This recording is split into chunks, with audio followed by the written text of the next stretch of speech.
Assalamualaikum warahmatullahi wabarakatuh. Kami dari kelompok 8 yang terhormat kepada dosen pengampu dari mata kuliah Geografi Regional. Sebelumnya izin kami untuk memperkenalkan terlebih dahulu.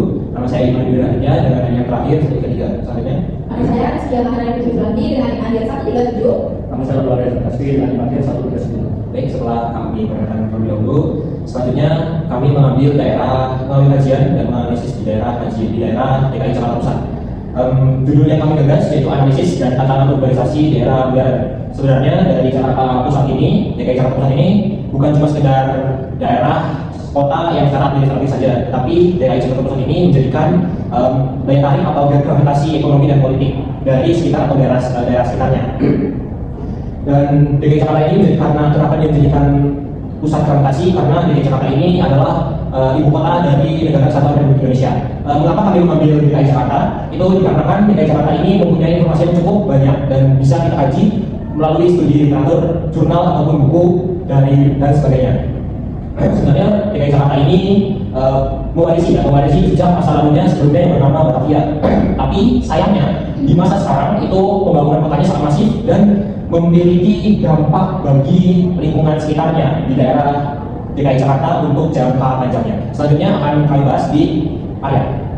Selanjutnya dari hasil analisis wilayah ekonomi dengan DKI Jakarta Pusat yang kami lakukan, yang pertama ada konseptual geografi dari Malaysia dan lokasi di mana wilayah DKI Jakarta Pusat terletak pada zona iklim tropis dengan provinsi ekstrim dengan mencapai rata-rata 2,7,8 km per tahun 2024 serta memiliki lokasi relatif sentral yang mari kita pergerakan dari wilayah Ganda. Yang kedua, social interaction di mana wilayah DKI Jakarta Pusat jadi mobilitas atau konsentris besar-besaran dengan 2,7 juta komputer yang masuk ke wilayah DKI Jakarta Pusat di mana 94% dari mereka bekerja dengan skema presensi sifat waktu yaitu work from office. Yang ketiga, regional konsep yang dimana wilayah DKI Jakarta Pusat berlokasi sebagai region formal dan luas daratan 48,13 km persegi dengan daratan kecamatan di mana sekaligus wilayah unsur dan dengan kuat menguasai sumber daya dari area di sekitarnya. Yang terakhir ada kontrol ekologi yang dimana wilayah DKI Jakarta Pusat mengalami keterbatasan lahan di mana masyarakat beradaptasi melalui mekanisasi bangunan high price building serta menentukan segregasi ekstrim antara kawasan elit dan lingkungan padat.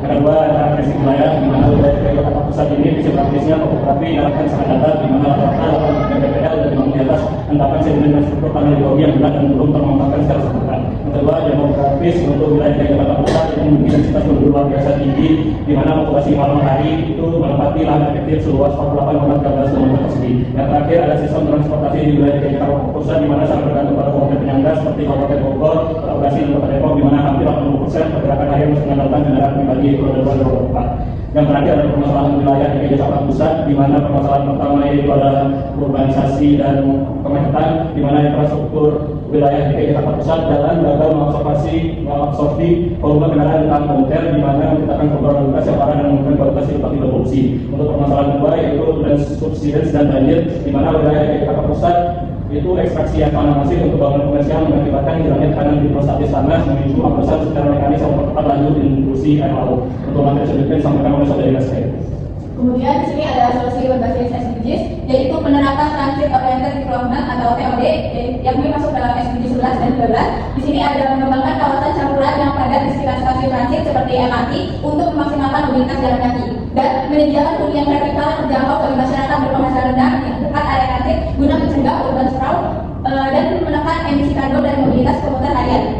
Selanjutnya ada konservasi ruang terbuka hijau dan pengendalian tanah ambles yang ini masuk dalam SDG 12 dan 15. Di sini ada mewajibkan bangunan mengelola air hujannya sendiri supaya tidak langsung dibuang ke saluran kota melalui sistem retensi di bawah tanah dan sumber resapan untuk menjaga kestabilan air tanah dan mencegah ambesan.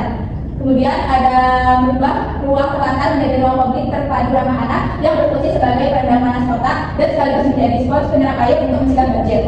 Yang terakhir, tata kelola data pintar melalui Jakarta Smart City, yaitu masuk dalam SDG 11 dan 13. Di sini ada memanfaatkan data spasial secara real time untuk memanajemen krisis iklim dan tata ruang, dan menggunakan dashboard pantau banjir untuk memantau curah hujan dan genangan air secara transparan, serta memberdayakan masyarakat untuk melaporkan kerusakan infrastruktur melalui pelanggaran tata ruang melalui aplikasi.